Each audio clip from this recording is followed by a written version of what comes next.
Ngayon guys, magluluto po ako ng labong ngayon. Ayan po yung labong ko. Yan, sinama ko na yung sibuyas, mais, saluyot at okra. Yan. Siyempre, sahugan ko siya ng hipon. Ito po yung aking alamang bagoong yan. Ito po yung aking gata. Yan, ayan po siya. Ang unang piga niya, isinalang ko na. Una kong sinabaw. Ulo na. Lagay ko na yung labong ko. Kasama yung sibuyas. Yan. Tapos mais. Laga ko po yan. Hanggang sa lumambot. Okay. Ayan po. Kumulo na siya. Ilagay ko po yung bagoong alamang ko. Yung bagoong alamang ko po yan. Kung wala pong ganyan, pwede naman pong bagong isda. Okay po. Ayan po, kumulo na siya. Medyo malambot na po yung labong tsaka mais. Kasi mabilis naman siya lumambot kasi kanina pinakuluan ko na yan bago i-prepare. Kasi pipigaan mo pa siya. Kasi pag hindi mo pigaan, papait po yung labong. Lalagay ko na po yung aking hipon. Ayan.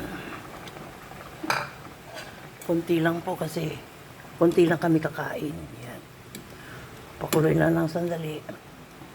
Ayan. Pwede nang ilagay ang okra at saluyot. Ayan na po. Ayan. Mabilis na po siya lutuin. Ayan. Yan po, sarap po yan. Ganyan lang po ako magluto ng labong na may mais with hipon. Ayan na siya, tsura niya.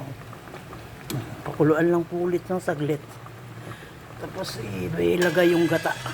Ayan po, pwede na natin ilagay yung ating gata. Pampalinamnam, yan. Yan po siya. Ginataang labong mais na may hipon. Haluin lang konti. Tapos pakuluan lang ng saglit. Saka natin timplahan. Tignan natin kung pwede na yung asin niya. At syempre hindi ako gumagamit ng vitsin dito. Ang pampabalance ko ng lasa is muscovadong sugar. Pag meron. Ayun. Guys, timplahan na natin.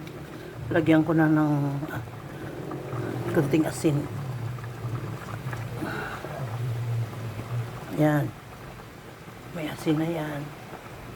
Tapos, konting muscovado sugar. Yan lang. Konti lang po yun. Pampabalance lang ng lasa. Tikman muna natin kung kulang. Pwede rin po lagyan ng patis kung gusto mo magpatis. Sarap. Grabe. Okay na to. Saglit lang tapos pwede na kaming kumain. Ayan guys. Luto na to. Pwede na kumain. Ayan. Ayan, patayin ko na. Okay.